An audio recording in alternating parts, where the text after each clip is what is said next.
I go?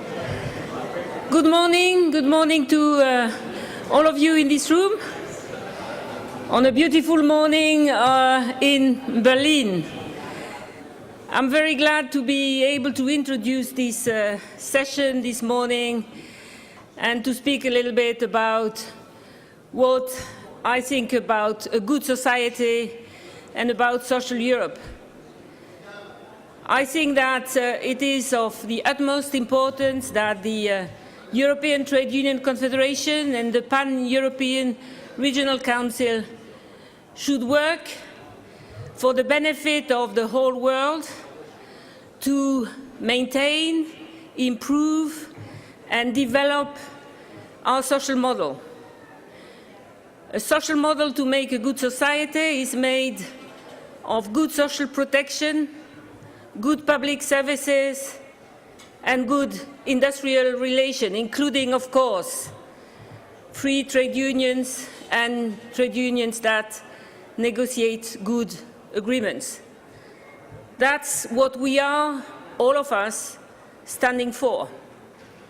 And that's also what is at stake in the European Union, because the policies that have been carried during the crisis are policies that want to weaken achievements for the people and for the worker.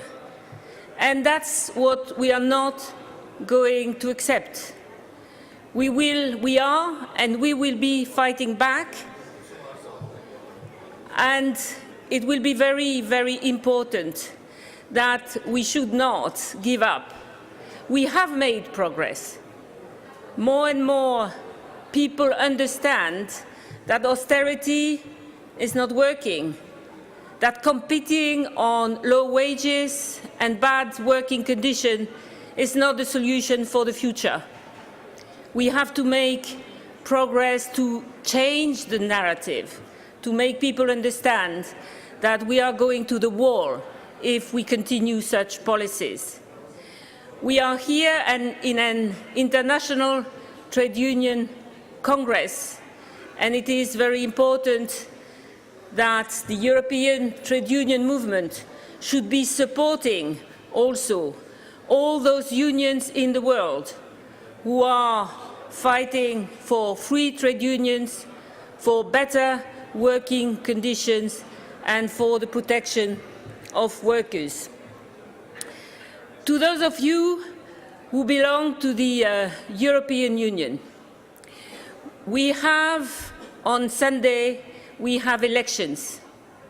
Elections are our way to improve our chances for a change in policies. It is extremely important that we motivate people to go and vote for a social Europe. The risk of getting populist parties in more power is great. And we are standing for more democracy in Europe. So for those of you who are here in the room, please give enough phone calls to make workers go and vote on Sunday. And finally, I want to say that for the European Trade Union Confederation and also in my capacity of General Secretary of the Pan-European Regional Council, it is a pleasure and it is also a duty to be a part of this movement and to try and improve the lot of workers in the world. So thank you very much. I hope you have a very fruitful day, a very good day, good discussions, and that we continue to work together. Thank you very much. Thank you very much, Bernadette. I would like to invite the first speaker. Доброе утро. Хочу пригласить первого выступающего. Это Александр Шишуков, секретарь Федерации независимых профсоюзов России. Пожалуйста.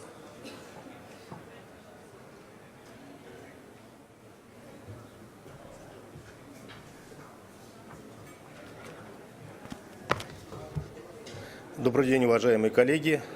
Поскольку это трансляция, веб-трансляция, и ее смотрят в России, я хотел бы обратиться с помощью этого технического приспособления к нашим товарищам, которые сейчас находятся далеко отсюда, и очень коротко рассказать о том, что происходит на Конгрессе, какую позицию по различным вопросам занимала в том числе делегация ФНПР. Конгресс еще не окончился, но эти несколько дней, которые прошли, были достаточно интересные. Сюда приехала большая делегация из России, ФНПР, она составляет 17 человек, и мы представляем 10 миллионов членов профсоюзов, это оплачиваемое членство ФНПР в Международной конфедерации профсоюзов. Делегация одна из крупнейших. В течение нескольких дней были достаточно интересные выступления, которые помогают формировать такую общую картинку в голове того, что происходит в разных профсоюзах, то, что происходит в мире. Совершенно понятно, что социально-экономический кризис, который начался в 2008 году, никуда не ушел с планеты Земля. Точно так же, как и в разных регионах, работодатели и многие правительства, я в данном случае цитирую, продолжают относиться к работникам и гражданам как к мусору. Это очень серьезное и справедливое заявление, которое прозвучало из уст одного из выступавших на Конгрессе. В России также наличествуют достаточно серьезные проблемы, в том числе и в социально-трудовой сфере. Работодатели пытаются экономить на работниках, не заканчиваются попытки изменения нашего трудового законодательства в сторону увеличения продолжительности рабочего дня и рабочей недели. Работодатели стремятся изменить трудовое законодательство, чтобы как можно быстрее и как можно дешевле увольнять работников при любых неблагоприятных изменениях экономической конъюнктуры. И в этом смысле профсоюзы зачастую оказываются в той же ситуации, в какой они находились в момент своего создания, в конце XIX века, в начале XX века. Эта ситуация достаточно трагическая, потому что во всем мире продолжается процесс, по сути дела, демонтажа социального государства, построенного в 60-е годы, и профсоюзам приходится и во всем мире, и в России в том числе приходится прилагать гигантские усилия для того, чтобы и очень быстро бежать, для того, чтобы хотя бы остаться на том же месте. Нарушение прав профсоюзов тоже является вещью актуальной. Конечно, в России ситуация не настолько тяжелая, как, допустим, в Колумбии, где продолжаются убийства профсоюзных активистов. Но, тем не менее, незаконные увольнения наших активистов в России тоже имеет место быть. МКП вот сейчас формирует достаточно серьезную, перспективную, повестку дня на перспективу для профсоюзов мира. В качестве одного из серьезных направлений зафиксирована тема органайзинга и увеличение количества членов профсоюзов во всем мире к 2018 году на 20 миллионов. Это такая достаточно амбициозная задача. Внутри страны, внутри России перед нами стоит аналогичная задача. Насколько мы с ней сможем справиться, это, что называется, все было в наших руках. Все было, скажем так, в руках наших прадедов в конце XIX века, все было в руках наших родителей в XX веке. Сейчас перспективная повестка дня, и разрешать ее и работать над нею нужно нам. Спасибо. Спасибо, Alexander. Thank you, Alexander. I would like to invite the next speaker, it's Diana Sobota from the Union of Autonomous Trade Unions of Croatia. Good morning, dear colleagues. It is a great pleasure to address the ITUC Congress on behalf of the UATUC, the first and proud Croatian member of the International Trade Union family. It is not, however, a pleasure to witness the deep economic global crisis that is shaking the world of work. Capital has become the only and true leader and regulator. Financial institutions are too big to fail, while the workers and people are too small to matter. How disastrous this blind race for profit is has become painfully evident in the recent tragedy in Soma and last year in Bangladesh, but in many others. We as trade unions must do everything to prevent that these tragedies happen again. We need radical changes towards policies that will put people first. The Congress teams and now the people in 2010 and Building Workers' Power now in 2014 showed the ITUC's awareness of this need. In Europe, but elsewhere, the political elites are claiming stubbornly that there are no alternatives. In Croatia, the social democratic government says that we must forget the 3/8 and that the European social model is dead.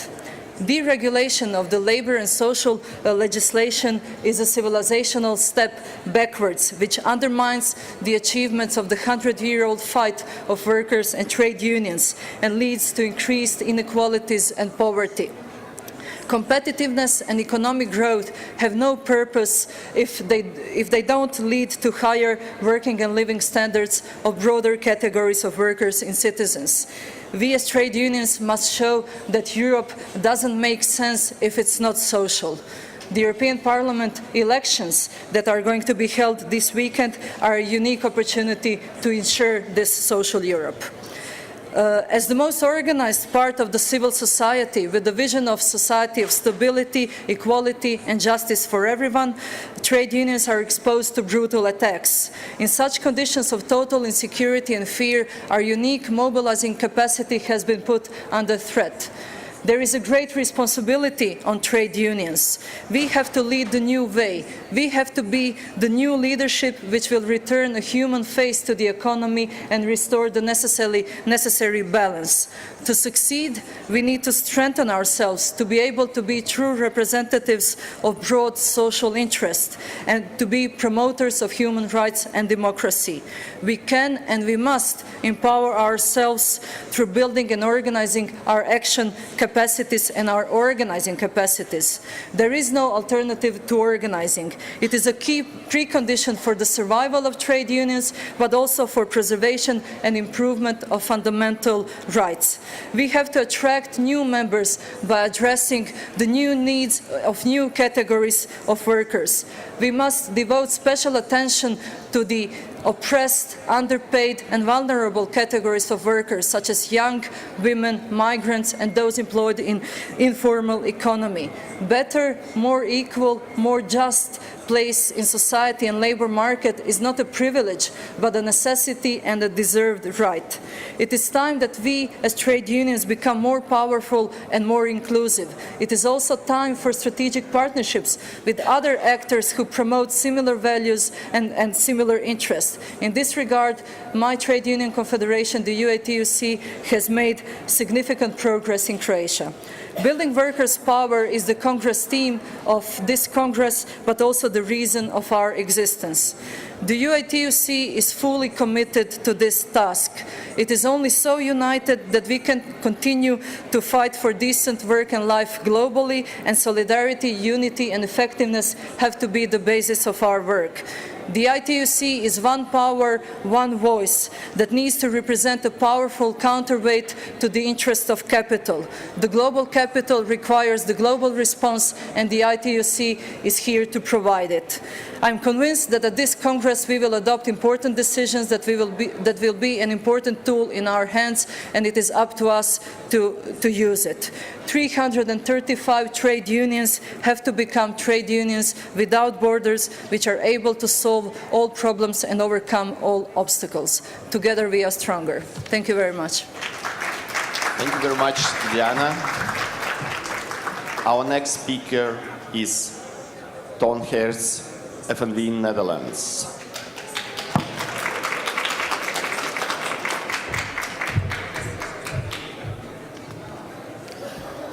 Good morning, dear brothers and sisters.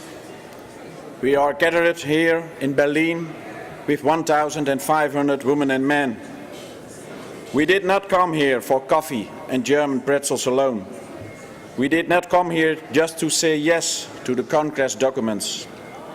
We are here because together we represent 180 million trade union members who get up every morning and have one goal: to work and earn a decent living for themselves and their families. In that way, everybody is the same.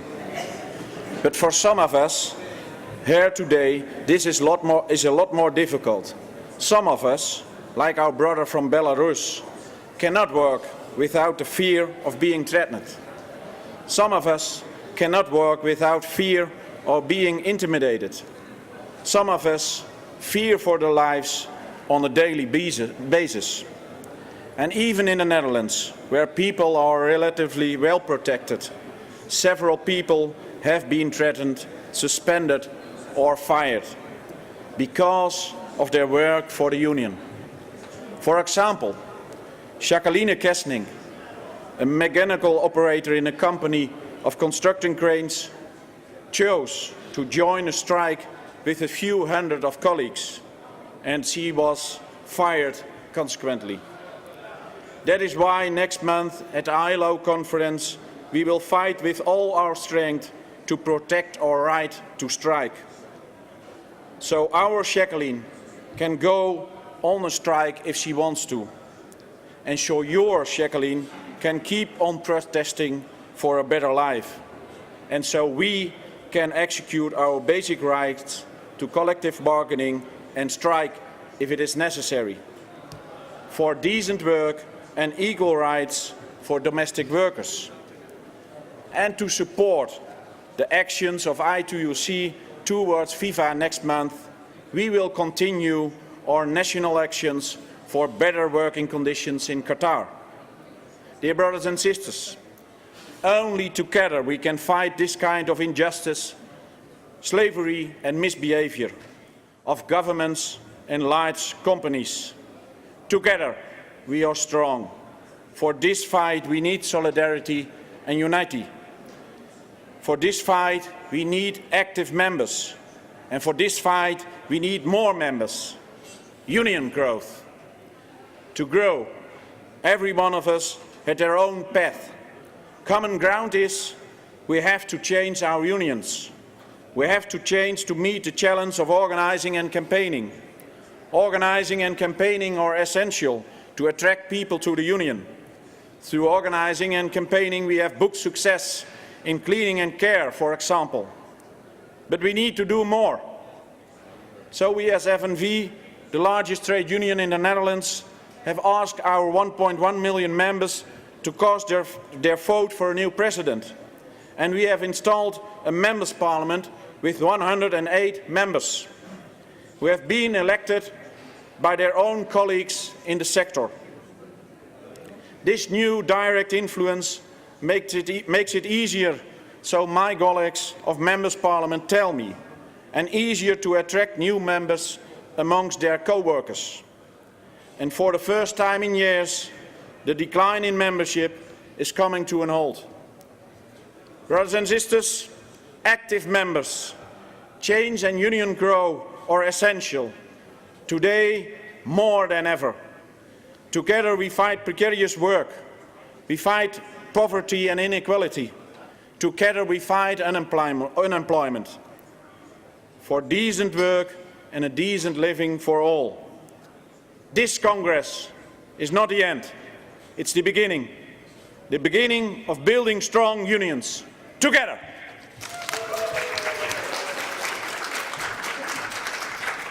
Thank you very much.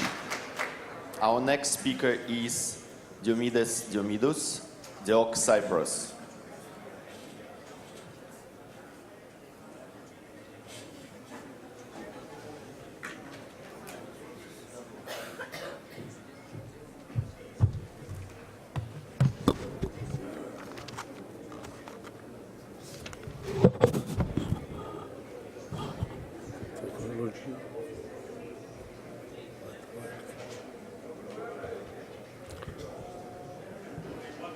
Good morning to all of you, sisters and brothers. Let me first salute and welcome all delegates and participants in this historic Congress, and through you all, the billions of working people throughout the world. Our organization, the Democratic Labour Federation of Cyprus, wishes to congratulate the General Secretary, the entire Secretariat, and the staff of the ITUC for the excellent preparation and organization of this Congress. Special thanks, of course, goes to our colleagues, the leadership, officers and staff of DGB for their genuine effort to host the Congress in Berlin. Berlin is a historic city that lived for 4.5 decades the harsh experience of a divided city by a wall of shame, which was eventually demolished in 1990. Allow me, colleagues, to remind you first that our capital, Nicosia, our island Cyprus, still lives a division forced upon the people and workers of Cyprus by a strong Turkish military presence in the northern part of the island. We thank the ITUC's sympathy and support to the Cypriot workers and for its clear, strong position that the island, the country, and especially the people of Cyprus should at last be left to live in peace, security and prosperity in a united country, a member of the EU. The workers of Cyprus demand a solution to the Cyprus problem that will reunite the country and the people, demolish the last division wall in Europe, guarantee fundamental human, labor and workers' rights for all citizens of the island. Cyprus is undergoing a severe economic crisis, hindering enormously wages and incomes. Collective agreements and collective bargaining, labor relations, and the social dialogue. The shocking and totally unfair readjustment and stabilization program forced upon the workers and the society of Cyprus has deteriorated the standard of living and conditions, while it has increased unemployment, poverty, and those in risk of poverty. The greed of casino capitalism and the unprecedented fraud that had taken place in the banking sector vanished in a period of 2-3 years, more than 20 billion euros, or 120% of Cyprus' GDP. Unemployment is almost 18%, and among young people the rate is beyond 40%. Unfortunately, instead of policies and/or measures towards investment, growth and job creation, we are suffering a recipe of strict austerity, a short-sighted fiscal consolidation and discipline program. Jobless people suffer social welfare eliminations and cuts. The social protection and security system is undermined and in great danger because of reduced contribution revenues and the heavy state borrowing of the past. The trade union movement is for the first time extremely weak and with limited potential to react effectively. Meanwhile, hostile anti-union practices by employers and the national press cause more problems and doubts in the accountability of the unions in the workers' eyes and understanding. We are indeed facing historic and critical challenges concerning the sustainability and viability of the labour movement itself. That is why the Congress theme, Building Workers' Power, is so vital and relevant in our days. We need to work harder to rebuild confidence, accountability, and effectiveness in our planning and actions. We must react proactively to counter unfair and social anti-worker policies, organizing workers, attracting the young and unemployed in our ranks, and creating wider social civil alliances will give us strength and renewed power to defend workers' rights, social conditions and standards. We must act united to face challenges and problems.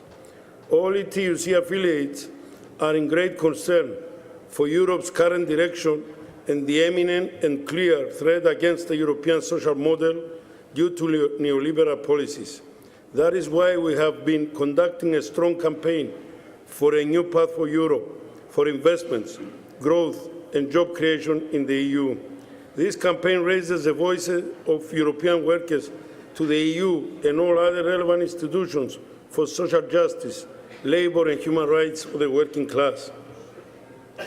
In conclusion, the DEOC states its support and adopts the report on activities, and we congratulate the Secretariat for the tremendous work it has done in promoting workers' and people's rights on the high international, regional, and national level since our second Congress in 2010.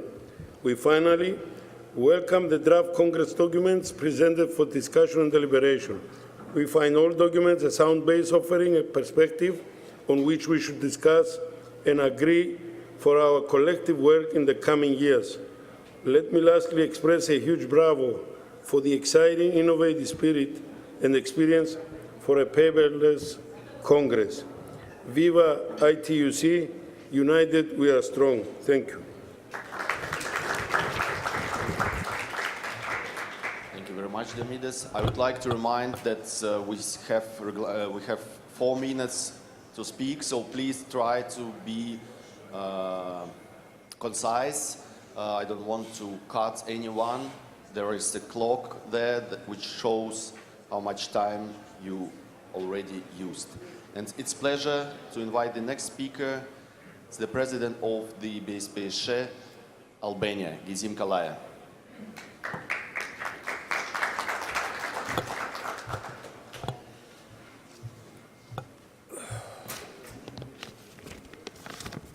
Sigurisht do flas në gjuhën shqipe, mirëmëngjes gjithëve, morning. Jam president I Bashkimit Sindikatat Pavarur Shqipërisë. Jam I lumtur sot që gjendem mes jush dhe në Kongresin e Sindikatës Botërore ku ne jemi antar.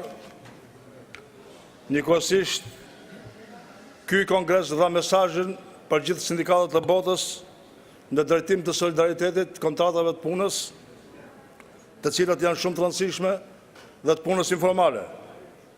Unë do të flas thjesht për vendin tim nga Shqipëria, në cilën përfaqësoj Bashkimin e Sindikatat Pavarura Shqipërisë, e themeluar në vitin 1991, është sindikata e cila ka një paralele historike me Solidarnosën e Polonisë për rrëzimin e diktaturës komuniste në vitin 1991 me anë greves së saj të përgjithshme, në bashkëpunim me forcat antikomuniste të kohës.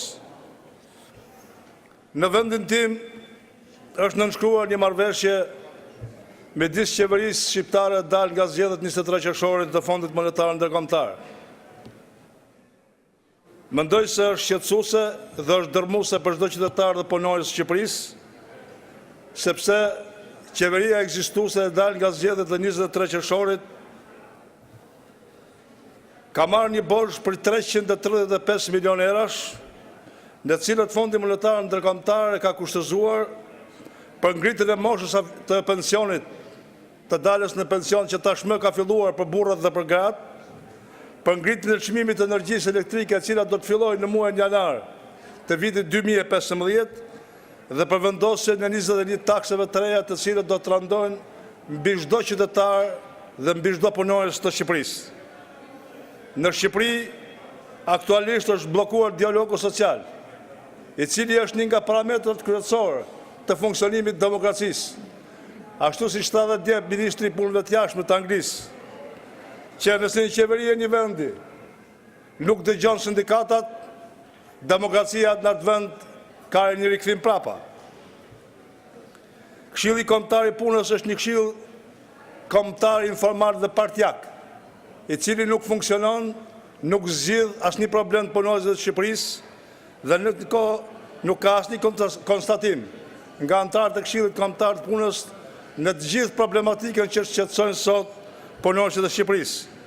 Qeveria nuk respekton partnerët dhe mos respektimi I partnerëve bën që të miratohen në Parlamentin shqiptar ligje që bien ndesh me interesat e punonjësve të Shqipërisë. Si rezultat I kësaj marrëveshje, qeveria shqiptare dhe për shkak të korrupsionit, që është në çdo qelisë të saj, pushoi nga puna, largoi nga puna 20.000 shoferat të transportit autoveturave, transportit publik 8+1, në cilët Bashkimi i Sindikatave të Pavarura të Shqipërisë ju desht në ndërmarrje protestet e saj më të fuqishme, të bllokojë rrugët nacionale dhe akset kryesore të Shqipërisë, të bllokojë për herë të parë punimet e parlamentit shqiptar në historinë e parlamentarizmit shqiptar dhe të procesojë fuqishëm me prezentën e mbi 10.000 qytetarëve në sheshin kryesor përballë kryeministrisë. Përballë kësaj qeverie të pandërgjegjshme dhe njëkohësisht e cila ka sjellë deri tani papunësinë e theksuar tek punonjësit dhe qytetarët e Shqipërisë dhe një varfëri maksimale dhe po e zhyt Shqipërinë drejt një krize të thellë ekonomike në të cilën do të jetë vështirë që punonjësit e Shqipërisë të marrin verdhën. Si rezultat të gjithë këtyre gjërave, në cilat unë deklarova më lart, në Shqipëri krimi dhe trafikimi i drogës është në shkallën më të lartë.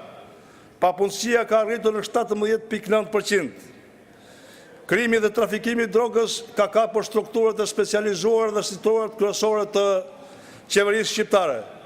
Droga tashmë transportohet nga toka, nga deti, nga ajri, dhe ngjarjet e ditëve të fundit ka bërë që opozita shqiptare, grupet e interesit dhe Bashkimi i Sindikatave të Pavarura të Shqipërisë, duke parë këtë varfëri ekstreme të punonjësve të Shqipërisë dhe qytetarëve të Shqipërisë, njëkohësisht lulëzimin e drogës në të gjithë territorin kombëtar dhe duke zënë Shqipëria një nga vendet e para në Europë për transportin e hashashit dhe trafikimin e drogave të rënda të cilët transportohen nga qytetet e tjera të botës dhe të Europës, ka protestuar dhe nesër do të protestohet fuqishëm përpara godinës së qeverisë për kundër krimit dhe kundër trafikimit drogës dhe grupet e interesit dhe opozita shqiptare dhe Bashkimi i Sindikatave të Pavarura të Shqipërisë kanë kërkuar dhe do të kërkojnë largimin e kryeministrit shqiptar dhe të ministrit punëve të brendshme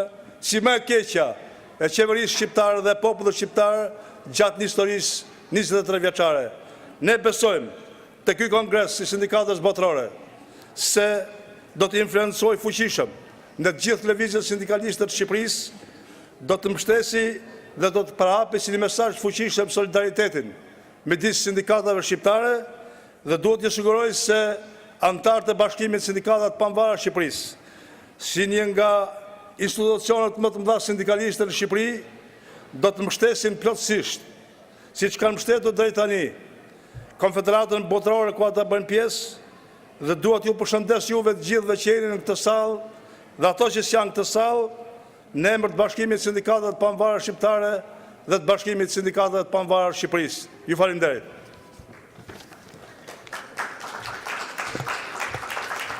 Thank you very much, Gizim. Our next speaker is the president of Azerbaijanis Trade Union Confederation, Sattar Meghbaliyev.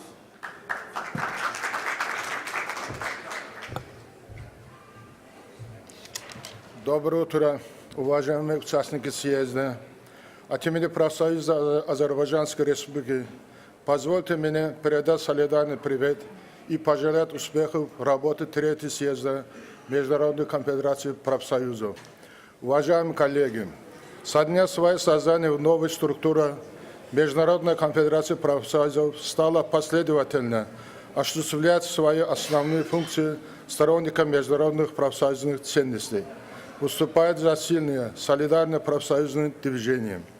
Сегодня в условиях глобализации экономических процессов мы все нуждаемся друг в друге, чтобы доказать свою жизнеспособность, сплоченность и умение отстаивать интересы людей труда. Основная тема нашего съезда – усиление позиции трудящихся, считая как в мировом масштабе, так и для нашего региона республика тема актуальная. В Азербайджане в результате целенаправленного курса на улучшение социального благосостояния и усиление социальной защиты достигли позитивной сдвиги в уровне жизни населения.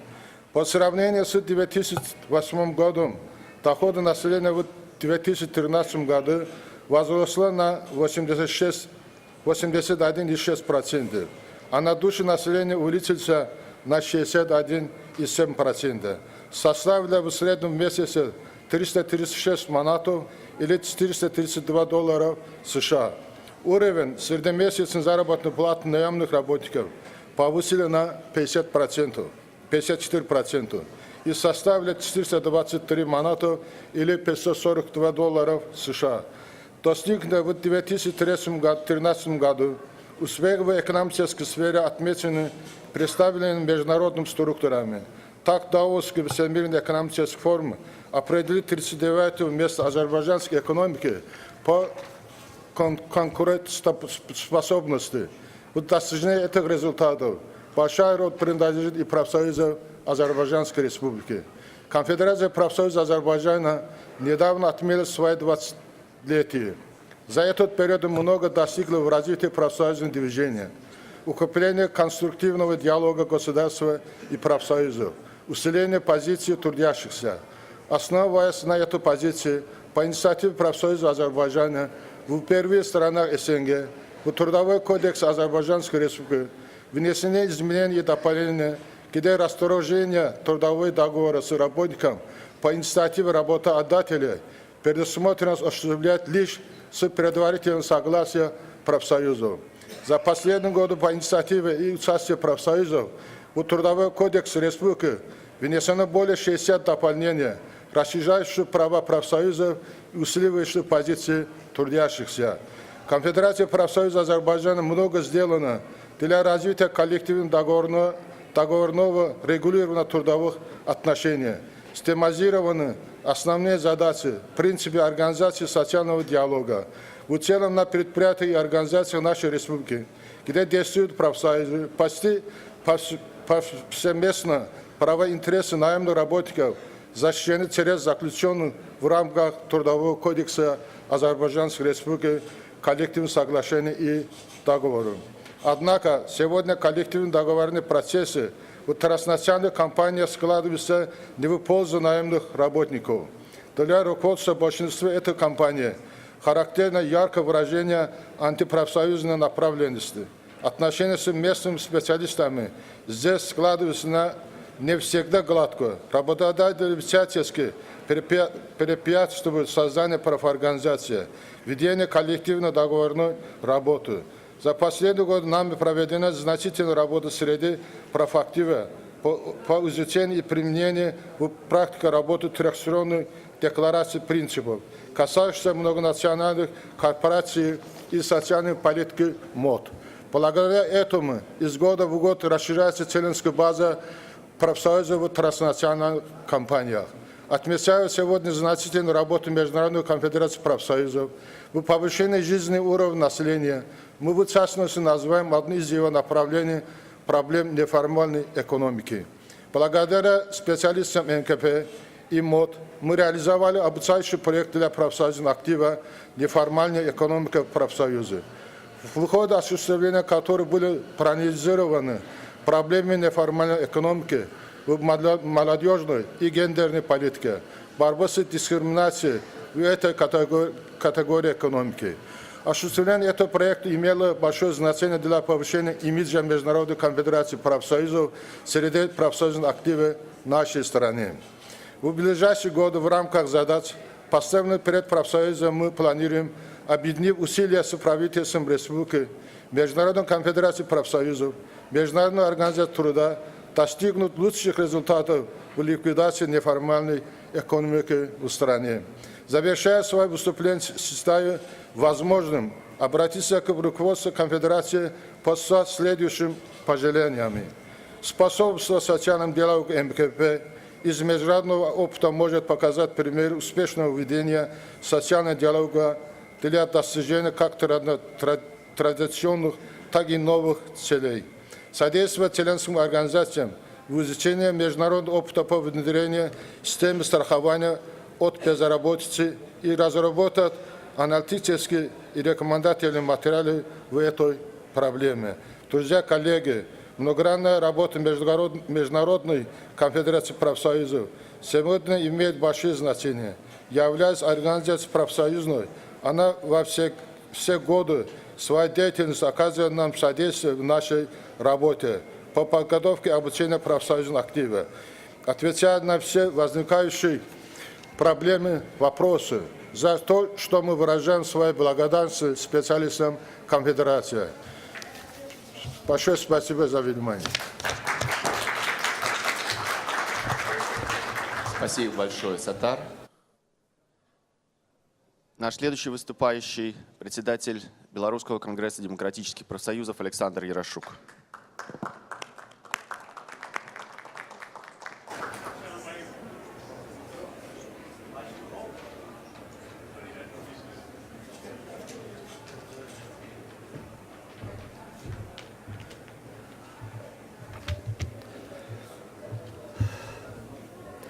Уважаемые коллеги, друзья, братья и сестры, своим нынешним форумом мы должны оправдать ожидания миллионов членов наших профсоюзов, огромной армии рабочих в самых разных странах мира.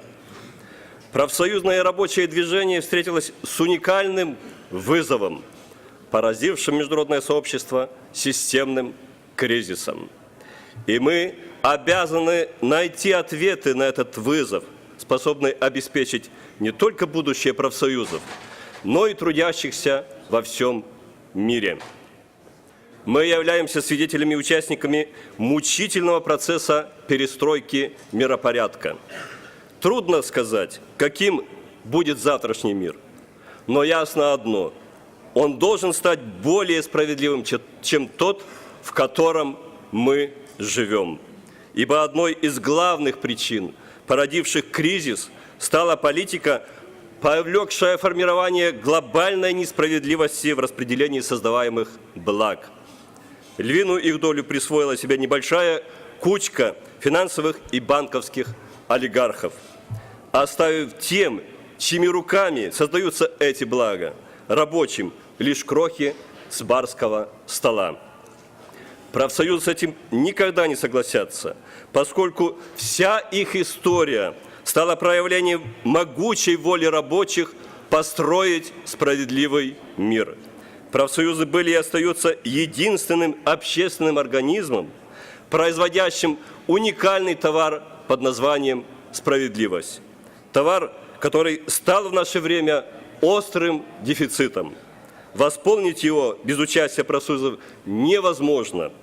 Поэтому как никогда актуальным становится наш лозунг – сделать мир добрее и лучше. Однако любой лозунг остается лишь красивым набором правильных слов, если не подтвержден делами. Профсоюзы не смогут выполнить свою великую миссию по улучшению мира, если не укрепят свой авторитет и влияние, доверие рабочих. Линия фронта, где решается сегодня судьба профсоюзов, пролегла через все континенты и страны, в том числе и через мою страну, Беларусь. Более того, именно в Беларуси происходит сегодня одно из решающих испытаний для международного профсоюзного движения. Белорусская диктатура признает профсоюзы только в виде государственных, подконтрольных власти организаций. Независимые профсоюзы вот уже 20 лет подвергаются чудовищному давлению. Моя страна стала одним из худших в мире образцов репрессий, преследований и расправ над рабочими за принадлежность к независимым профсоюзам. Одним из редких мест, где узаконен принудительный труд, отвратительная форма трудовых отношений, превращающая рабочих в рабов. От имени 10 тысяч членов своей организации я выражаю огромную признательность всем, кого не оставила равнодушна наша борьба за права и интересы белорусских трудящихся. Не сомневаюсь, что вместе с вами мы одержим в этой борьбе победу, ибо нас объединяет несокрушимый принцип международной профсоюзной солидарности, осознание того, что наше дело правое. Лозунг «Единственная наша сила» должен оставаться и впредь основополагающим в своде ценностей и принципов Международной конфедерации профсоюзов. Руководствуясь им, мы будем в состоянии решать любые задачи, достигать любые цели, в том числе и самую благородную из них – сделать мир более справедливым, добрее и лучше. Спасибо. Спасибо большое, Alexander. Our next speaker is the president of the BSPK Kosovo, Haksi Arifi.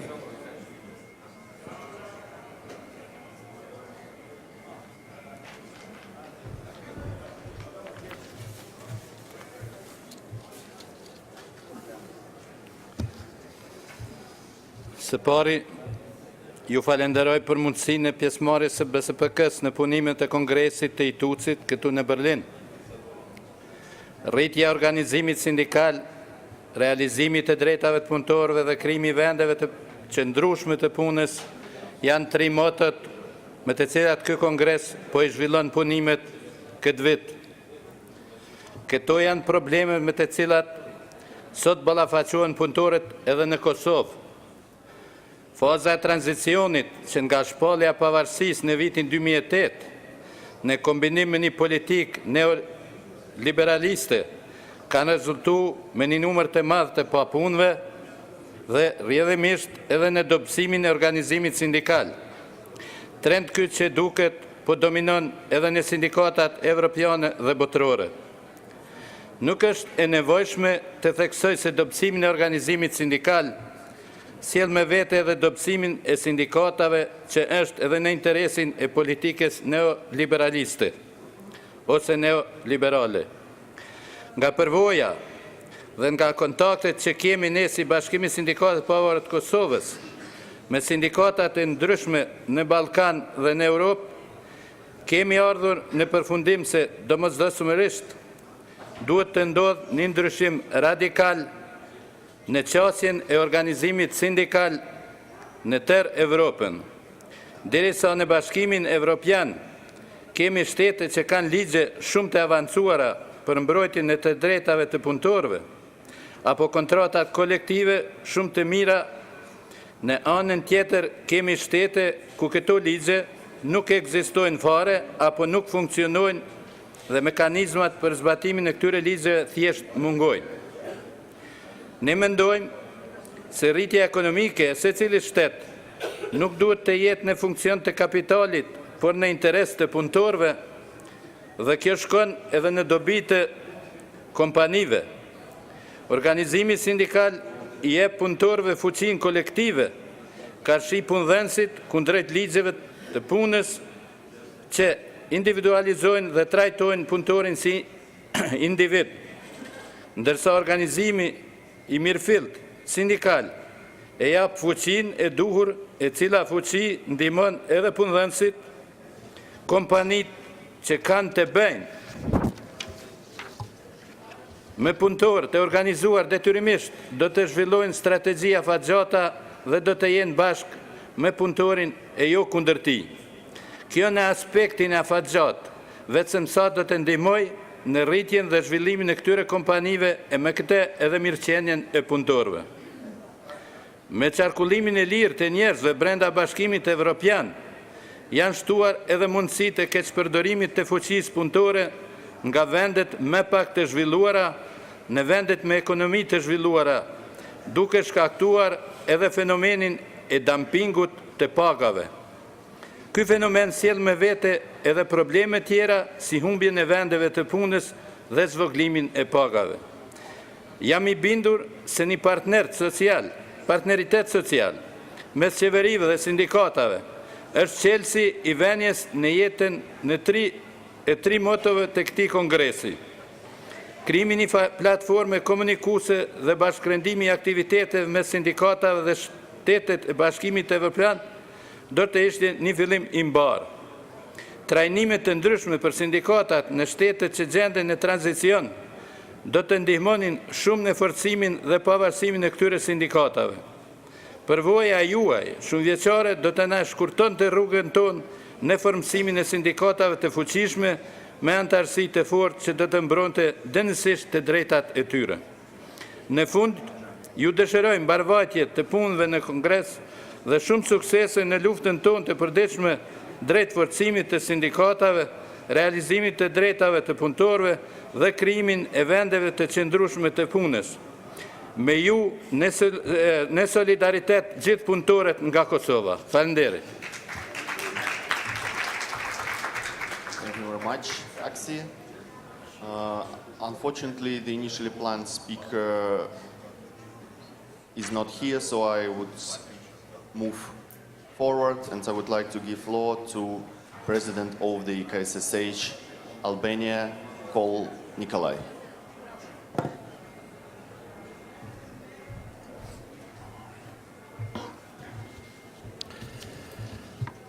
Përshëndetje të gjithëve. Ndoqëm me vëmendje këto 5 ditë aksionin më të madh botëror të sindikalizmit, kongresin tonë të tretë. Nga i gjithë këtë debat I hapur, ne kemi shënuar disa shënime të rëndësishme dhe konkretisht. Në cilën shoqëri duhet të jetojmë ne? Çfarë do të ndodhë me të ardhmen tonë të secilit, të çdo vendi apo të sindikalizmit botëror? Si ne duhet të përgatitemi ta përballojmë me sukses këtë të ardhme? Si ne po menaxhojmë suksesshëm ndryshimet e shpejta që po mëson ekonomia, politika globale apo dhe vetë organizata jonë sindikale globale? Si ne do të ruajmë dhe të forcojmë identitetin tonë sindikal? Si të kryojmë aleancat tona, strategjitë tona, apo si të kryojmë me sukses misionin tonë si avokat besnik të punëtorëve, të grave, të rive, të pensionistëve, të papunëve, të shtresave të tjera nevojë të shoqërisë? Dhe të gjithë këto pyetje unifikohen në një përgjigje të vetme. Ne dhe sindikatat tona që drejtojmë duhet të punojnë me prioritete dhe objektiva të qarta për të tashmen dhe për të ardhmen. Detyrimisht, ne duhet të kemi të qartë se ne vetë së pari duhet ndryshojmë dhe të përshtasim dhe demokratizojmë vetveten si kusht bazë për kontribuar në ndryshimin, reformimin, emancipimin dhe demokratizimin e shoqërisë. Në të gjithë diskutimet të ditë mësuam se pa aksion dhe pa veprim sindikal nuk mund të ketë organizatë sindikale me jetë aktive dhe të organizuar apo me imazh pozitiv në publik.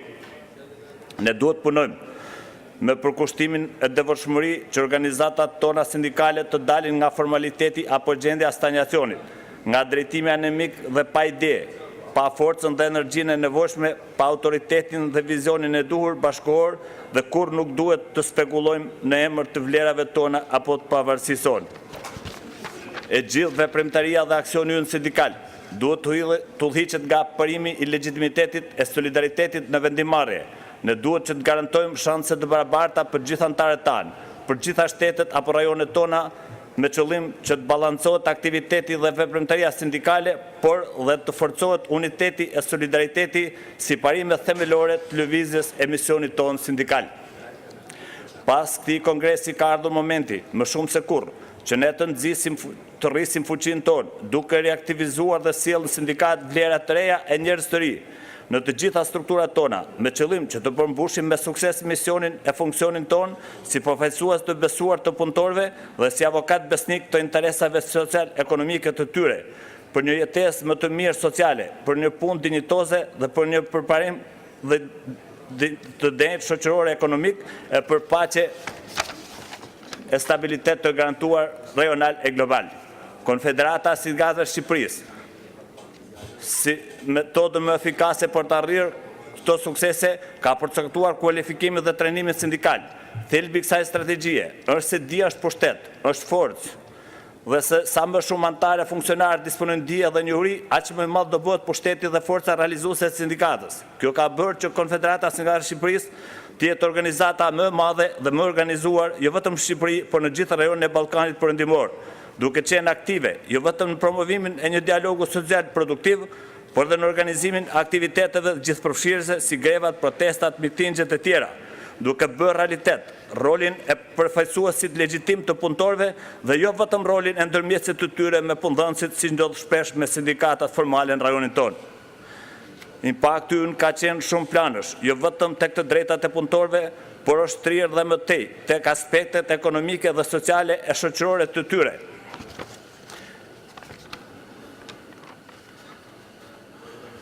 E gjithë kjo është arrirë kryesisht nga këto aktivitete. Mirëfunksionimi I demokracisë së brendshme, mirëfunksionimi I demokracisë përfaqësuese, rritja kulturës së komunikimit dhe dialogut, bashkimi I profesionit të ngjashëm dhe I shumë sindikatave rreth nesh duke luftuar fragmentarizimin apo rrëdhosjen e antarësisë, shtrirja e sindikatës në sektorin privat, luftimi I ekonomisë informale dhe luftimi I papunësisë, përfshirja grave dhe trive në sindikat, forcimi i kapaciteteve njerëzore dhe ekonomike të sindikatës, bashkëpunimi me shoqërinë civile dhe me politikën në interes të sindikatave, kontrata kolektive të konsoliduara dhe kryesisht zbatim real të tyre, harmonizimi i përdorimit dialogu social të tyrezës me aksionin konkret sindikal dhe me tregimin e muskujve kur është e nevojshme dhe i shërben antarësisë sonë. Gjitha këto kanë qenë dhe do të beten çelësi i suksesit tonë për arritjen e drejtanishme dhe për sfidimin e së ardhshmes me sukses nga sindikatat tona. Ju falenderoj për vëmendjen.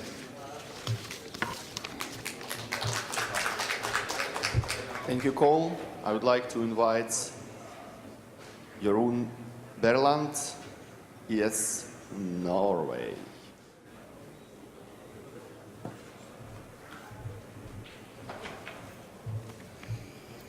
Thank you. Fagforeningsvenner, 1500 delegater fra internasjonal fagbevegelse er denne uken samlet til kongress her i Berlin. Den internasjonale fagbevegelse står overfor store utfordringer. Over 200 millioner mennesker er uten jobb, og en stor andel av de som har jobb tjener ikke nok til å brødfø seg og sin familie. Mange jobber i den uformelle sektoren, og grunnleggende rettigheter er under press. Verden står overfor alvorlige klimautfordringer, og vi ser et stadig mer globalt arbeidsliv. Arbeidstakere flytter over grensene, selskaper er globale, og kapitalen er global. Da må også fagbevegelsen være global, og vi må agere globalt. Sammen må vi jobbe for å komme frem til løsninger på våre felles utfordringer. På tirsdag signerte vi fra IFS sin klimakampanje Unions for Climate Action. YS har lenge støttet helhjertet opp om det viktige arbeidet IFS gjør med grønne jobber og rettferdig omstilling. I en rekke innlegg har vi hørt om svart arbeid, skatteunndragelser og skatteunnvikelser. Dette er et stort problem verden over, og midlene som unndras skulle vært brukt til å rette opp sosiale og økonomiske ubalanser og urettferdigheter. YS har gjennom lengre tid bidratt til at dette temaet er høyt på IFS sin agenda. Overraskende nok har svært få tatt opp de problemene svart arbeid og korrupsjon fører med seg. YS foreslo derfor et tillegg til kongressens hoveddokument som adresserer de problemene svart arbeid og korrupsjon medfører. Jeg er glad for at en enstemmig kongress støttet vårt forslag.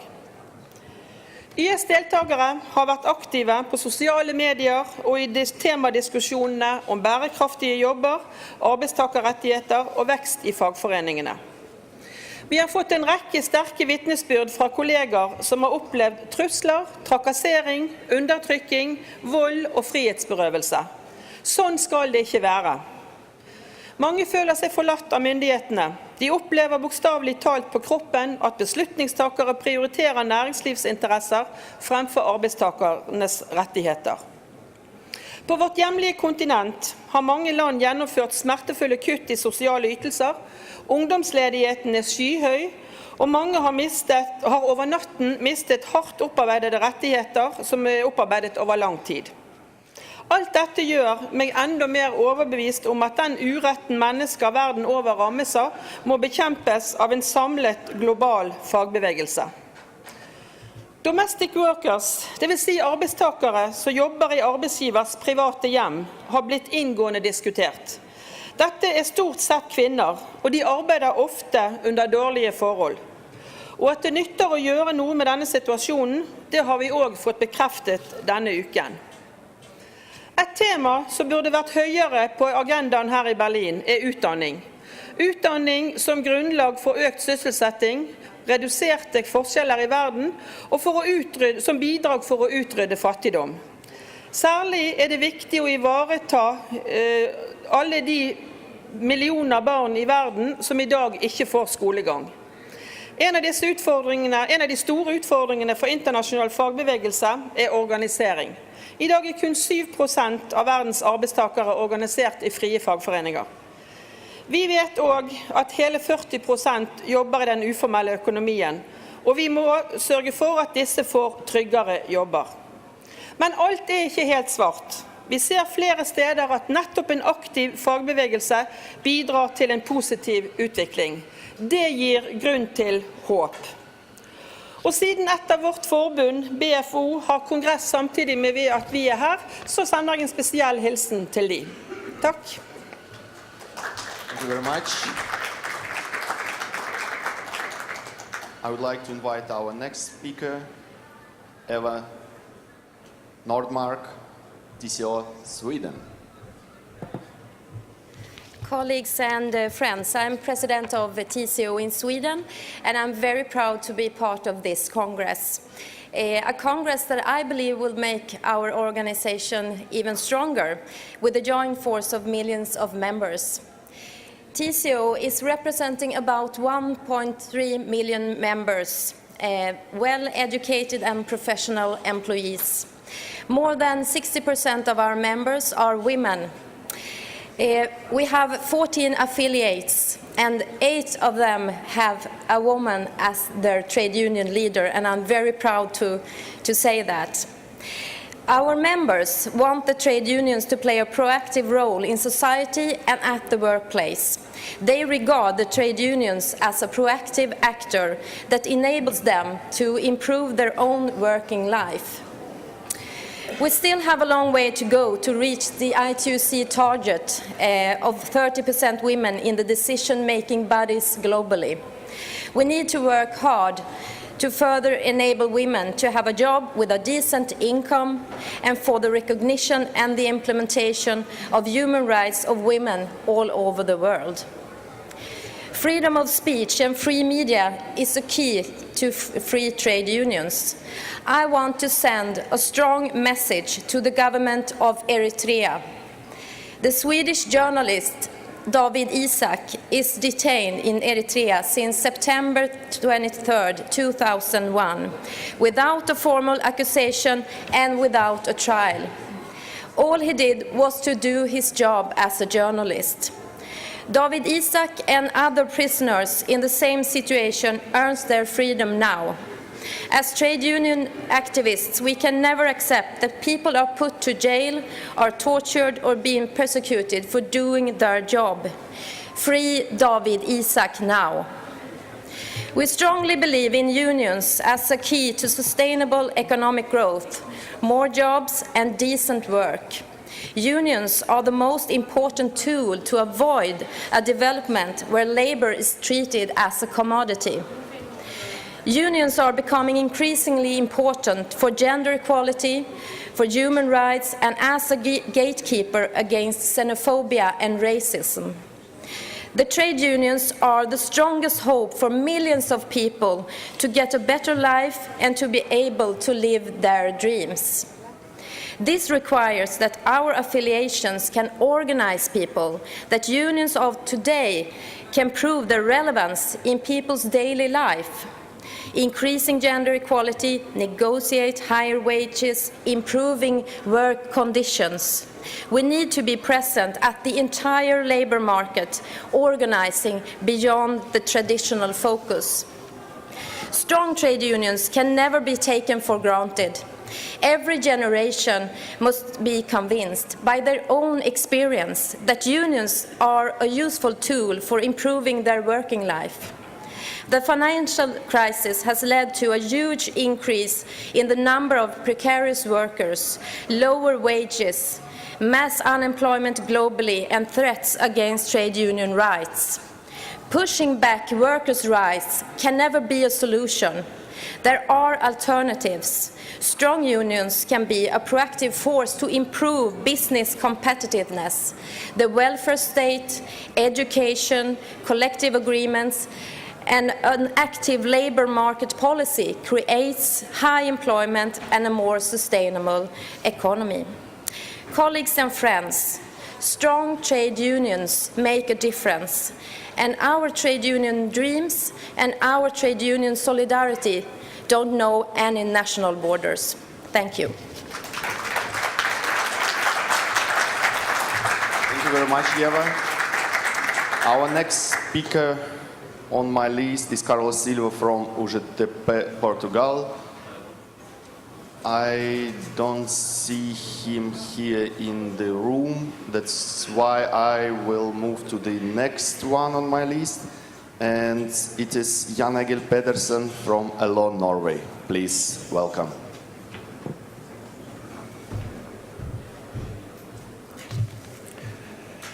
Dear friends, it is 6 years since the start of the financial crisis. Still, the jobs gap is not closing. In Europe, unemployment is about 10%, and in the US, the rate of unemployment is coming down. But many have left or are leaving the labor force. The effect of the financial crisis has especially been felt among workers.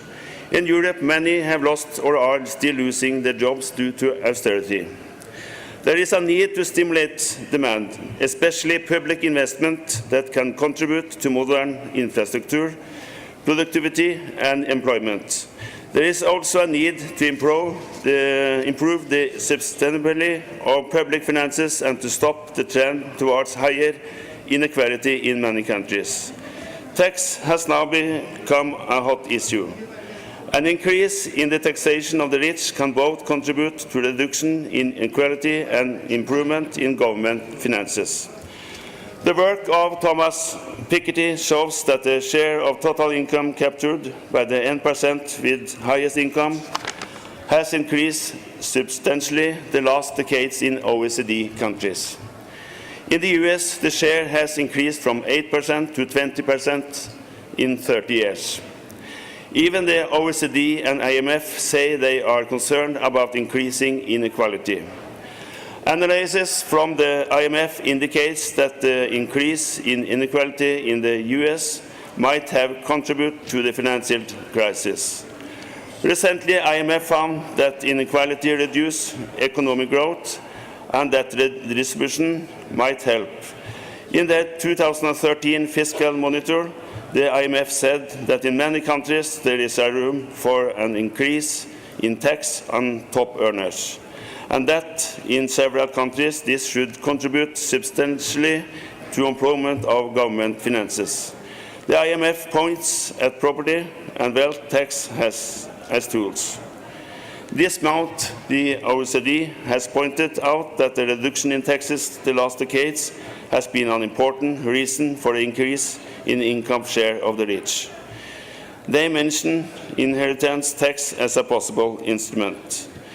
It is very important for the trade union movement to harness the increasing international interest for inequality and redistribution. This might be a political game changer. In Norway, where the government is cutting taxes on the rich, they have come on the defensive. Inequality has become an important political issue. Thank you for your attention. Thank you very much.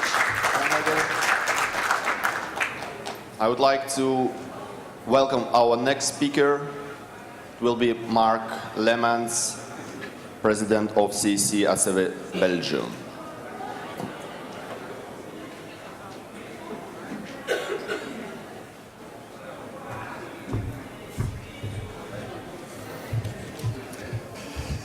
Beste syndicale broeders en zusters, beste syndicale vrienden. Als voorzitter van het ACV breng ik jullie de groet en de solidariteit van onze Belgische werknemers. In een kapitalistische economie bepaalt de werkgever de loon- en arbeidsvoorwaarden van werknemers. De sterkste bepaalt het lot van de zwakste. Om die ongelijke situatie te corrigeren, verenigen werknemers zich in vakbonden. Om te wegen op het economisch beleid, om te wegen op het politieke beleid. Via overleg zolang het kan, via actie als het moet. In een kapitalistische economie zonder vakbonden, sterke vakbonden, zijn werknemers en hun familie de dupe. Geen sociale zekerheid, geen sociale wetgeving, geen leefbaar loon, geen gezond huis, geen goede medische zorg, geen kwalitatief onderwijs voor hun kinderen. Dat is de situatie in populaire vakantiebestemmingen zoals Thailand, Egypte, Indonesië, de Dominicaanse Republiek. Willen onze toeristen daar leven als werknemer. Door het harde Europese besparingsbeleid komt dit nu heel dicht bij ons. Ook in Griekenland, in Spanje, in Portugal. Pensioenen, lonen, publieke diensten, zorg, sociale rechten worden er afgebroken. Gewone mensen gaan er tientallen jaren op achteruit. Rijken worden tegelijk rijker met de minuut. Ongelijkheid neemt dus sterk toe. Het enige antwoord daarop is solidariteit, is sterkere werknemersmacht. Niet het recht van de rijken, maar de kracht van de gelijken.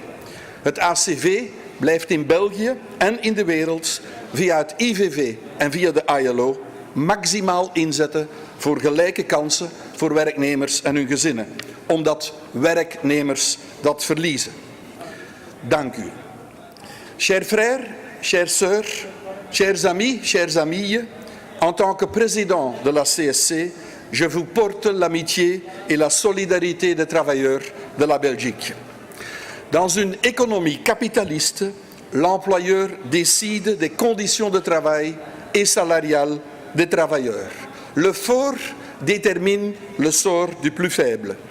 Et pour corriger cette situation inégale, les travailleurs s'unissent en syndicats pour peser sur le comportement économique, pour peser sur le fonctionnement politique. Via la concertation autant que possible, via l'action si nécessaire. Dans une économie capitaliste sans syndicats forts, les travailleurs et leurs familles sont les dupes de la situation. Pas de sécurité sociale, pas de législation sociale, pas de travail décent, pas de logement sain, pas de soins médicaux accessibles, pas d'enseignement qualitatif pour leurs enfants. Telle est la situation dans des très populaires destinations de vacances. La Thaïlande, l'Égypte, la République dominicaine, l'Indonésie. Nos touristes travailleurs voudraient-ils y vivre comme travailleurs? Par la politique européenne d'austérité, cette situation d'inégalité s'approche. En Grèce, en Espagne, au Portugal, on y détruit les pensions, les salaires, les services publics, les soins médicaux, les droits sociaux.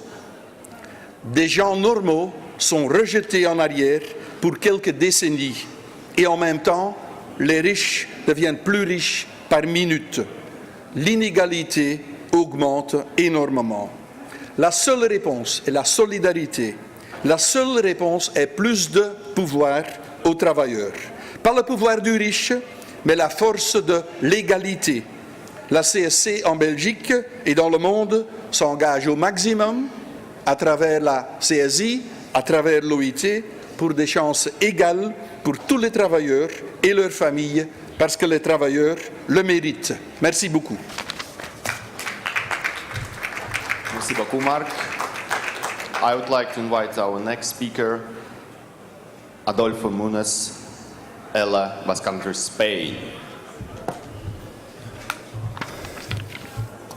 Egunon, queridos compañeros y compañeras. Ayer la patronal en el Estado español decía que quería otra reforma laboral. Le han dado ya dos muy duras y ponía como ejemplo que los padres tienen que ceder derechos a los hijos en un alarde de cinismo para pedir más desregulación laboral.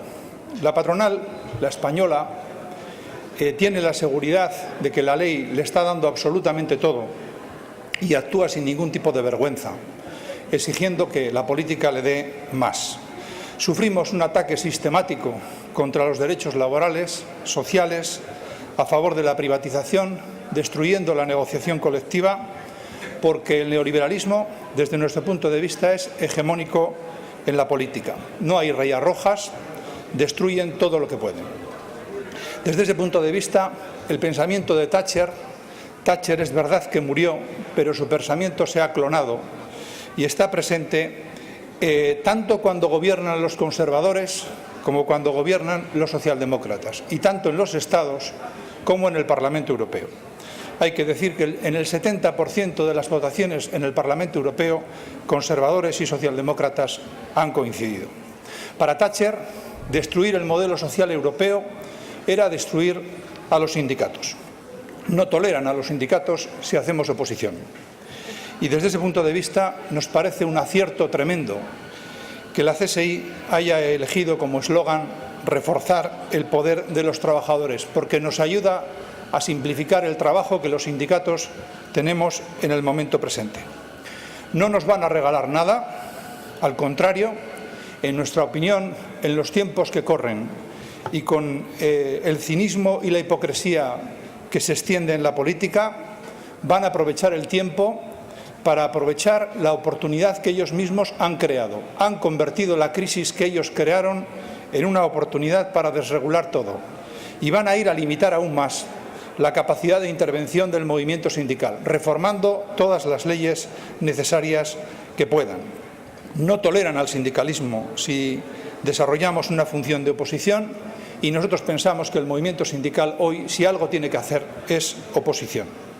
Los nuevos mantras, la deuda, la competitividad, la masificación del beneficio privado, la deshumanización del trabajo y de la sociedad, exigen desde nuestro punto de vista que el movimiento sindical priorice la organización, se ocupe de estar presente en las empresas, de poner todo al servicio de que el sindicalismo esté en la base, en las empresas, reforzar la acción sindical y social y para ello trabajar alternativas porque las tenemos y trabajar alianzas porque son posibles.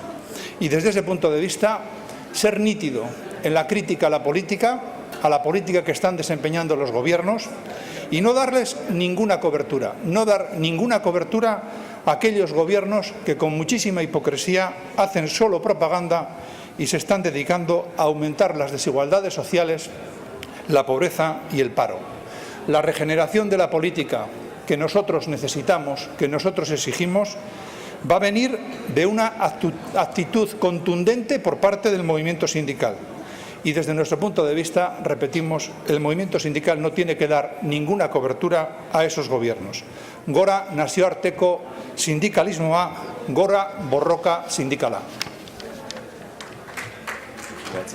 Спасибо большое. Thank you very much.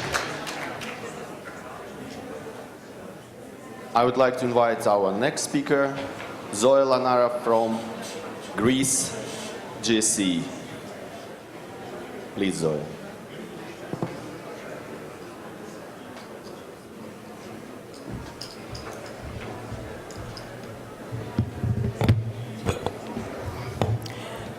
Good morning. I would like to reflect in my 4 minutes on why building workers' power is a good theme for the Congress. I will draw on the experience of Greece. After 6 straight years of recession and austerity, Greece is facing an unprecedented economic and humanitarian catastrophe. 25% shrinking of GDP, more than the Great Depression of the 30s in the United States. Over 27% unemployment, the highest in any Western industrialized country during the last 30 years. 40% loss of disposable household income, and a third of our population living below the poverty line. Over 1 million people in households with no income at all. According to ILO 2014 Committee of Experts report, this senseless devastation is directly related to the adjustment program imposed on Greece by the IMF, the European Central Bank, and the European Commission program. These statistics I just mentioned show how relentless austerity and structural reform have plunged our country into a downward spiral of continuous recession, lost GDP, unemployment, and they blew our debt beyond sustainability. They have destroyed any prospect of growth.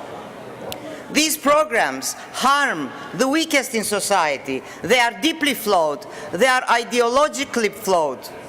They undermine human rights. You have to read the report by the United Nations Special Envoy to Greece, and you will see how basic human rights are now jeopardized in our country.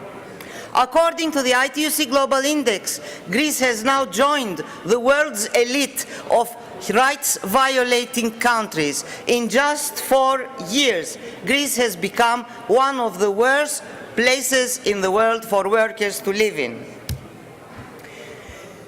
Yet, the Troika is asking more and more and more. They are pressurizing for new austerity. They want to consolidate state control over collective bargaining. They want to privatize water and basic goods. And they want to completely do away with collective bargaining. Greece is a worst-case scenario, but it is not unique. For over 1 week, we've been hearing here how all over the world this neoliberal devastation scenario is being played out. Unions are intimidated, rights are at risk, and the economies do not prosper.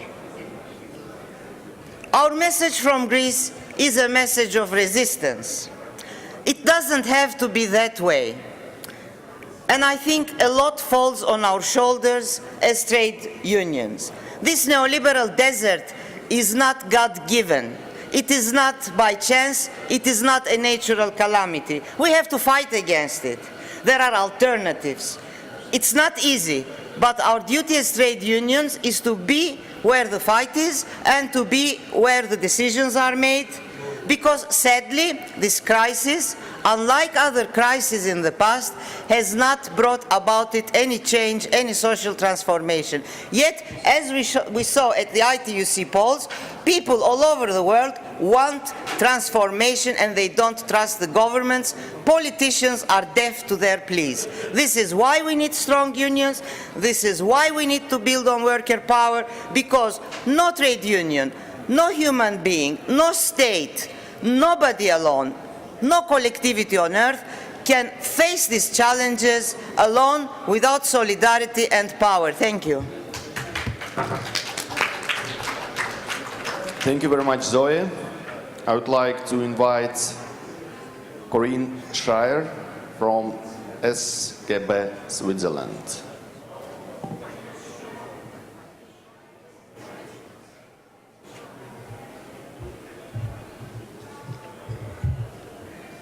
Okay. I'm Corinne Scher. I'm member of the Executive Council of our national union, UNIA. I'm going to speak to you about migration policies of our union, UNIA.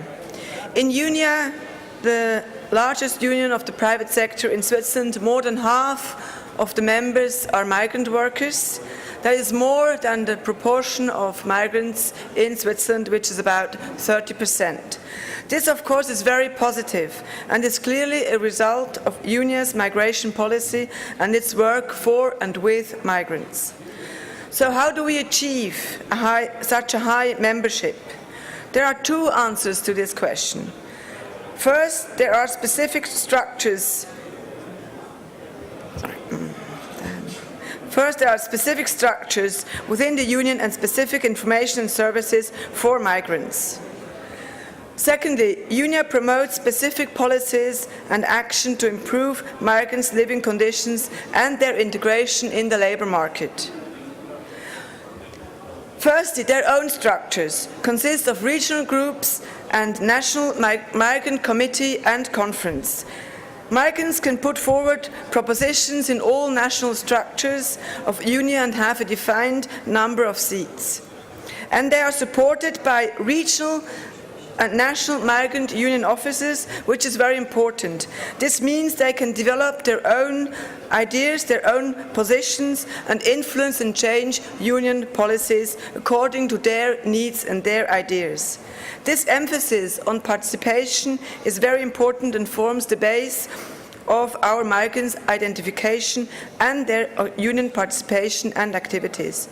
As you can see, organizing and supporting migrants is at the core of UNIA's migration policy. But how do we do it in our daily work? We address people in their own language and by their own union offices, and we organize them all. We don't make a difference by their status on the labor market, and we don't reproduce the discrimination that exists in our labor market. They're all equal. We inform migrant workers as early as possible about our union, UNIA. We do not only organize and inform people on the job, but also in their homes and in migrant associations, which means that a good cooperation with migrant associations is very important. And we produce information material in their mother tongue.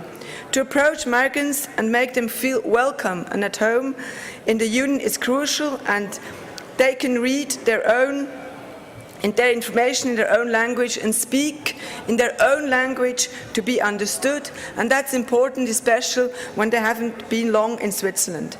It's our union that guarantees them access to information in Switzerland. But how can UNIA ensure to be able to speak and approach the various communities? One of UNIA's important policies is to employ union officers in different languages, in Italian, Spanish and Portuguese, and later with migration changing from Albania, Kosovo and Croatia and Serbia. And recently we employed 2 people from Poland and Hungary because more migrant workers are coming from these 2 countries. This policy is very successful. This has very positive effects on our impact to regulate and improve working conditions. As an example, recently we could negotiate successfully a new collective agreement for domestic workers, for healthcare for elderly people at home. This is a very precarious work, and we know that it's very important to organize these people and to be able to negotiate collective agreements, and this collective agreement is quite a good collective agreement we can develop and improve. Secondly, UNIA is continuously developing its migrant activities and projects. Current new projects include information of construction workers in Spain and Portugal who intend to come and work in Switzerland. The goal is to gain them as members as early as possible and to inform them about our collective agreement and their rights. We ensure that there are language courses for our migrants. In 2008, UNIA Congress decided to put more emphasis on this important project and to put more money and human resources into this. And since 2008, we could double the amount of courses and participants in language courses. Recently, we have developed a very important and promising project in further education. UNIA offers, together with an education institution which operates very close to our union movement, a program for formal recognition of work experience of migrants so they can gain a diploma in apprenticeship. To have a diploma in apprenticeship is very important in Switzerland because for most qualified jobs you need this diploma. Most migrant workers come to Switzerland as an adult and not in their youth, and many of them do not have such a diploma, but they do have work experience, but they are underpaid because they lack formal recognition.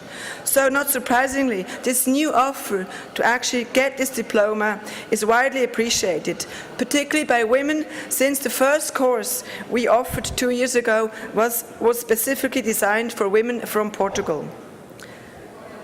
To sum up, the migration policy of our UNIA clearly shows that we can be very successful when we draw up policies, activities and structures in our unions that make migrants part of the union and recognize their particular situation and needs in a foreign country.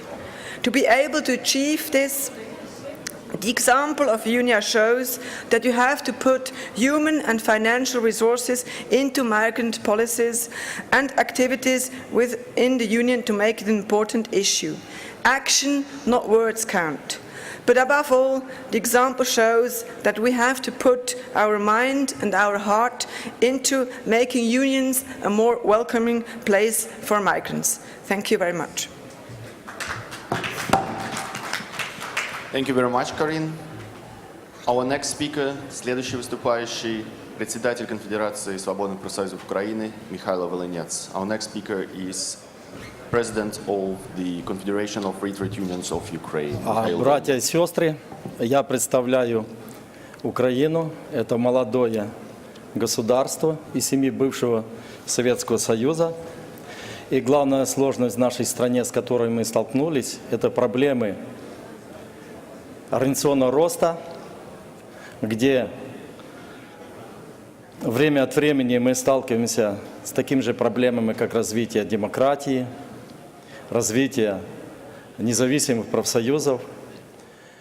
И также возникла тенденция развития олигархического общества, где несколько семей контролирует более 90% национальных благ, и, естественно, 85% населения находятся за пределами бедности. Но в условиях, когда возникают проблемы с развитием гражданского общества и независимых профсоюзов, люди чувствуют себя незащищенными, очень низкий жизненный уровень, одна из самых низких заработных плат в европейской части континента. И в такой ситуации люди пытаются защитить себя сами. Мы пережили революцию 2005 года, когда вся страна поднялась на борьбу против построения тоталитарного общества в стране. И мы смогли многое изменить. Но, тем не менее, это было недостаточно для того, чтобы в дальнейшем страна развивалась по демократическому пути, потому что старые силы взяли реванш. И уже в этом году опять поднялась вся страна. Произошла очередная революция, где независимые профсоюзы сыграли очень важную роль и находились постоянно среди людей, которые боролись против тоталитарного общества в нашей стране. Мы победили, победил народ, но мы столкнулись с очередной проблемой. Это агрессия со стороны соседнего государства, со стороны России. Россия экспортирует сегодня агрессию в нашу страну. И в связи с этим на востоке страны стали объявляться новые государства. Мы не знаем новых лидеров, мы не знаем, откуда они взялись. Они получают финансы от наших соседей, они дестабилизируют обстановку и получают с России также оружие. Граждане России сегодня воюют на территории нашей страны. Вначале была аннексия, то есть захват территории Крыма на юге страны, потом на востоке. Мы пока не видим разрешения проблемы на сегодняшний момент, но на Конгрессе Международной конфедерации профсоюзов этот вопрос обсуждается очень тщательно и очень внимательно. Мы подготовили резолюцию. Представители профсоюзов других стран тоже вносят предложения в эту резолюцию. Мы надеемся, что мы сегодня найдем консенсус, и уже завтра будет принята резолюция, которая поможет Украине войти в фазу переговорного процесса, социального диалога. В этой резолюции мы обращаем внимание представителей стран Соединенных Штатов Америки, Великобритании, Европейского Союза, России, чтобы более внимательно обратили внимание на ту ситуацию, которая возникла сегодня. И мы должны найти выход. В свою очередь, Конфедерация свободных профсоюзов Украины, которую я возглавляю, объявила, что она берет на себя всю полноту ответственности за консолидацию трудящихся, лиц наемного труда, для того, чтобы защитить рабочие места, защитить каждого гражданина, его права и свободы. Это непростая работа, потому что грабежи в стране продолжаются именно в восточной части страны. Армия и милиция не могут справиться сейчас самостоятельно с этой остановкой. Необходима консолидация всего общества и внимание со всего мира. В плен были захвачены активисты и члены нашего профсоюза.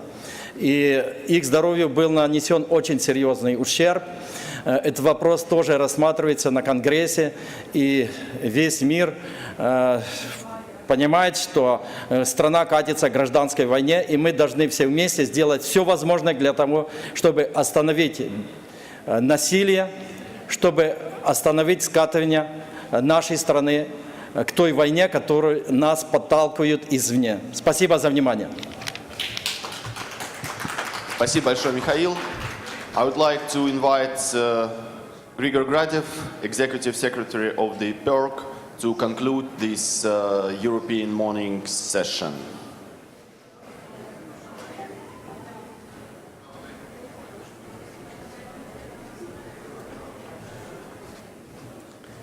Well, thank you very much, Anton. I want to apologize that the General Secretary, Bernadette Segal, wanted to conclude it, but other emergencies took her for the moment. But there was a whole row, together with the discussions in the different sections, and a whole row of discussions here that put the key issues in all different contexts. And in that, if we can see, there are several key tendencies that I would like to, at the end, to underline, that we were talking for several years now, that there are clear divergent trends in Europe, both in the EU on one side, between the EU and the rest, and now with the Ukrainian case, it's clear that the whole continent is now gripped into these kind of pressures of divergence, which are very dangerous also for the trade unions, because they press different national situations in different directions, and basically all of them away from the labor standards, both of the ILO and as they are in the European Union and the European Social Charter. So that this is further fueled by the dominant economic policies based on austerity concepts, which undermine societies from the inside. So that's where these divergent tendencies, external and internal, unemployment, the rising inequalities, as it was mentioned by the colleague, of the flow, the rising flows of migrants, both inside Europe and also from outside into Europe. So all these pressures obviously will continue. Europe is obviously in a process of reinventing itself, finding its new internal solutions to the complexities that are facing, and trade unions have to play an important role of that to see that what we are after and what has been achieved in terms of social Europe has not only to be preserved but developed in view of the forthcoming changes in the new technological advancement and opening world. So Europe has to take its place, and to take its place as an example, as it was for all of the rest of the world, in terms of social standards, in terms of social dialogue, in terms of policies of inclusion, and of course in terms of respect of human and labor rights and the trade unions as the representatives and the voice of the working people all over Europe. So we have serious challenges ahead, no question about that. They were pointed in a number of directions, but also we have the opportunities and we have the potential to face them. And it's our level of mobilization and of focusing our policies in line with the interests and the demands of the people, of the working people and the societies, so that we can really mobilize societies in the right direction, so we have in Europe that, in a sense, we want. And the one that is actually pressured at the moment is exactly the directions that we do not want to continue, and we have to make all our efforts to stop them, to redirect them, and to come to the situation where social Europe again will be example of the whole world. So thank you very much, and wish you success in all your other work. Thank you, Grigor. With this, I would like to thank everyone who was contributing to this morning Congress Live session. In the afternoon, we will continue with the African session. Thank you very much. We close for the moment.